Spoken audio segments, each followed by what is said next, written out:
Hello! So welcome to Easier Habits Live. I'm Alec. Meg is normally on this live stream as we follow her journey from having no repeatable client acquisition model to getting a repeatable client acquisition model.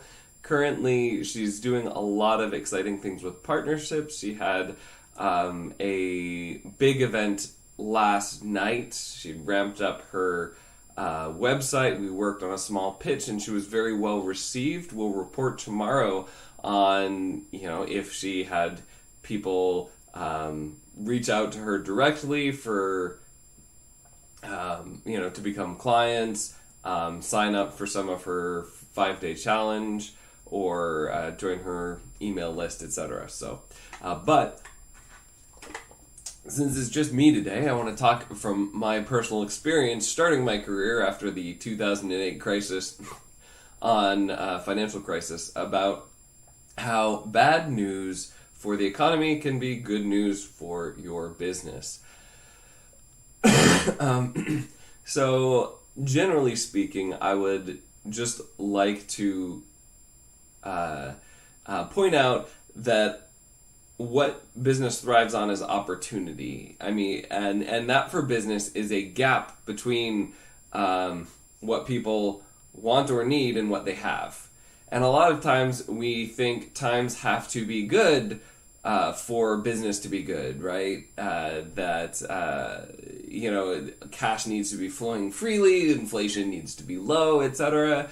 But to be honest, when things are bad, there is very often a gap between what people need and want and what they have. So there is opportunity regardless of whether the economy is good or bad. So with that said, I am going to address 3 things that I think freak people out in general, but that can be good for businesses, and I think especially for small businesses. And I will start with the hardest, which is just general economic conditions, general downturn, inflation is up. There are a lot of signs of various recession. There is, wages stagnating and, banks collapsing, etc. This is all very scary stuff. But as I mentioned before, in the economic downturn, there is opportunity, right? You're probably feeling a little bit less confident with the craziness going on, but there's a lot of other people who are also less confident. And this is an opportunity to change up your messaging for confidence and security. And if you can adapt to these uncertain times better than people who are still in the mode of selling the exact same offer with the same language, appealing to people in a time of abundance and confidence, if you can adapt more quickly, there is an opportunity there to be the person that provides them with more security. What does that look like? Well, that looks like, maybe just depending if you're, an accountant, right? And you're selling financial services, then you might help people protect their assets, right? Rather than focus on growth and expansion. That's an example of like switching language from, and concerns from the, growth period to a period where people are more conservative, a little bit less certain, etc. But that could be anything. That could be if you're selling exercise, right? And people are investing less in health because there's all sorts of other craziness going on. You can sell the benefits of confidence of working out, right? That working out is the transformation and the confident you that can meet these difficult times, right? Or stressed out over work or looking for a job. Like, get in shape, get your confidence back, and bring that to work or interviews, etc. Right? So there are different ways. I mean, those are examples. You can figure that out for your own business and just see what gets you the most mileage. But there is opportunity, and any change means there's opportunity for people who are willing to adapt, because a lot of people don't adapt. They just keep trying to do the same thing under different circumstances. So the general economic situation can be rough, but it is easier for smaller companies and startups and business owners like you, because traditionally you can pivot more than a company that needs to get, a 60-person department on board with a new change and get them all marching to the same drum. Like if you're a solopreneur or owning a small business, you can pivot very, very quickly if you are busy testing new messaging, reaching out to people, interviewing them to see what's on their mind, what their concern is. This is a great time, actually, as there's financial uncertainty, to reach out to current clients or former clients and just ask them, hey, is there anything you need? Yeah, I know these are these financial times are uncertain. I would love to hear from you what's on your mind and what you're struggling with. And that's a great way to get some user research, a great way to adapt more quickly, and a great way to stay in contact and show your concern for clients and anyone else too. This is a great time to reach out to old friends, right? And show some concern, etc.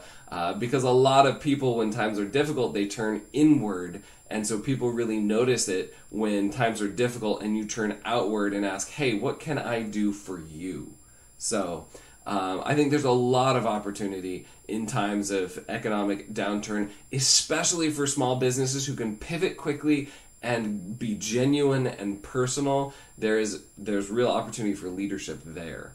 So that is the first bad news for the economy, inflation and banks failing and recession and all of that is a great time to be a leader and to give people more security to step up your care and concern for other people.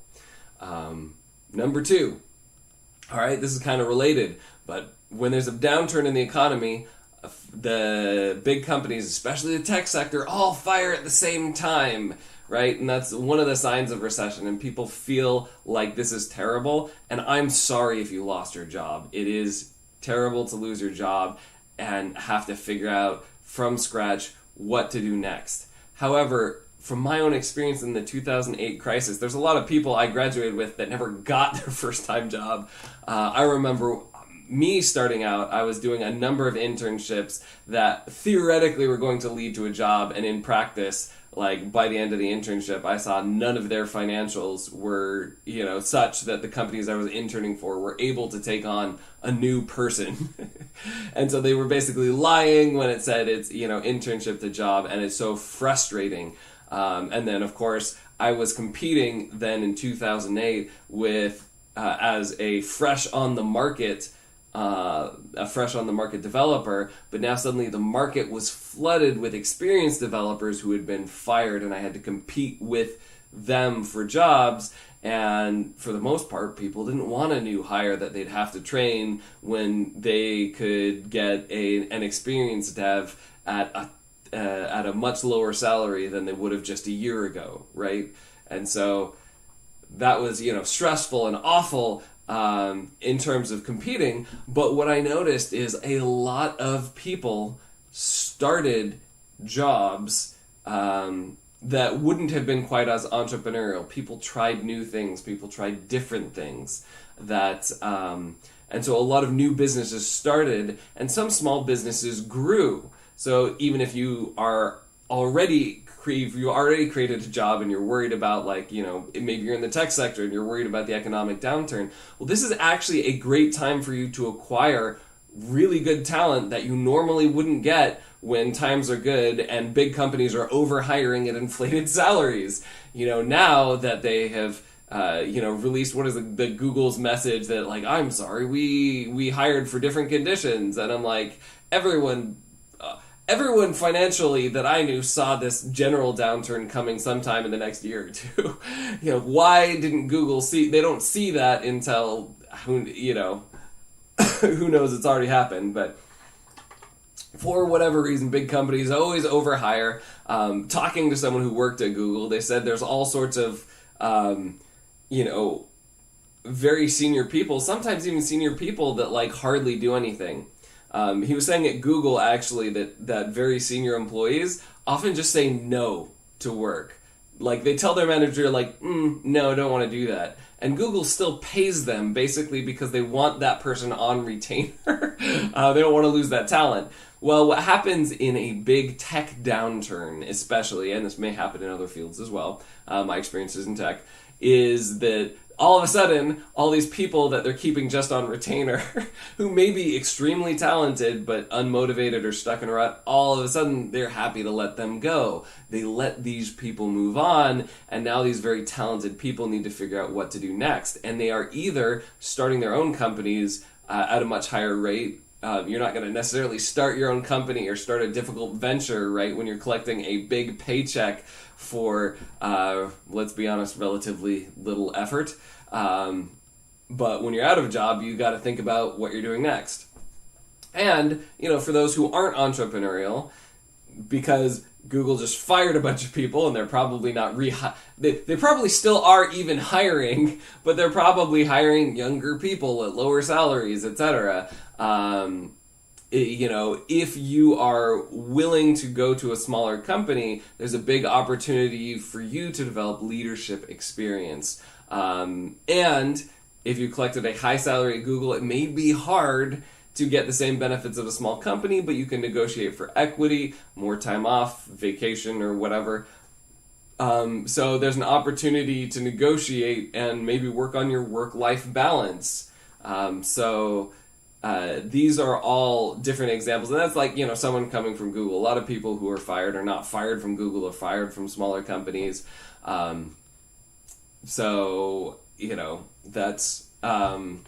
That's frustrating and probably doesn't come with as many benefits or, as good severance. You might not have the equity or whatever shares that you're getting from a Google benefits package, but it amounts to the same thing, right? You are an experienced person. There are a lot of other people you're competing with in the market, but if you can compete on something that's not price, right, like that's flexibility, negotiating benefits, etc., then you might be able to get an edge. So to wrap up, a failing tech sector, or a tech sector that is, I'm trying to think of like a corporate term for, I guess, just general massive layoffs, right?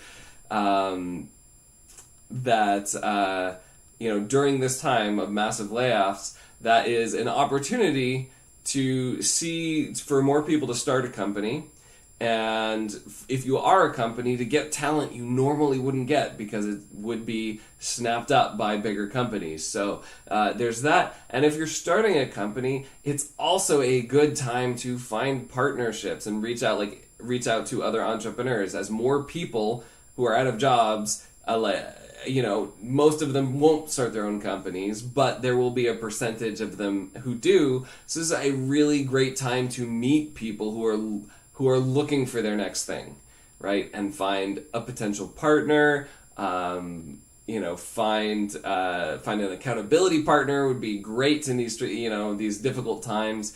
Finding a partner that you can work with, just bouncing ideas off of people, and other support, even if you can't afford as a business or starting your own thing to hire another person, offering, some quid pro quo trades with other people, right? If you're a web development service, right, maybe what you can do is you can work with an artist and say, hey, I'll help you build a website for your new artist business if you can help me with the art on my website or help me with my portfolio, etc. So this is a great time for small businesses and entrepreneurs to start growing. It feels painful when these layoffs are happening, but what you'll see is a few years down the road is that there was a boom in small businesses and solopreneurs, etc., that were started in part because of these layoffs. So there's opportunity there. And another thing I know that people are sometimes curious, excited for, or worried about is ChatGPT. there was a hashtag Hustle GPT, and apparently there's a community, like a Hustle GPT community, that is basically telling GPT, version of GPT, to build a business, because newer versions of GPT can do things like hire a website. The creators of ChatGPT actually turned it loose with some money in an account and they gave ChatGPT access to other versions of ChatGPT, right? Other GPT minions. So this is like GPT telling GPT what to do, and they tell this lead AI instance, they tell it to go make money. And so one of the things that it was a problem that was running into, I don't know whether it was that money case or another one, but it couldn't get around CAPTCHA. And so it went to TaskRabbit or Fiverr or one of those sites and found a person to do CAPTCHA for it. And the person asked ChatGPT, "Is this haha, are you a robot or something?" And they actually had GPT printing out its reasoning for making certain decisions. And so when it heard the question, its reasoning was, I shouldn't tell him I'm a human, I should make up another reason why, or I shouldn't tell him I'm a robot, I should make up another reason why I can't complete CAPTCHA. And so it lied to the TaskRabbit person and said, no, I am a human, just a human with visual impairment or something like that. And so this chat GPT is starting to be able to do things like just build you a website, even if you don't have the technical skills. This is becoming easier and easier for years with WYSIWYG editors. What you see is what you get, like visual editors for code and website. To be honest, my experience with a lot of those is, somewhat frustrating. They're never quite as easy as you think they are.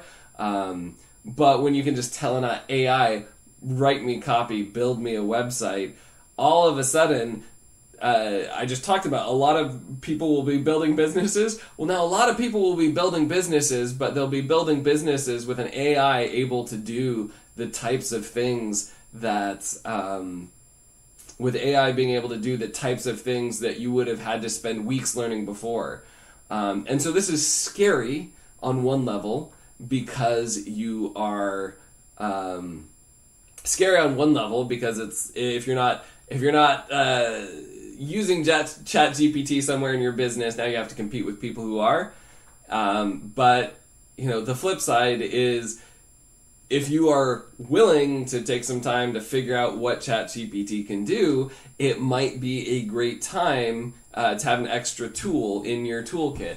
And we ourselves, me and Meg, actually did, just on a lark, without any special training, tell ChatGPT to generate some ad copy and landing page copy.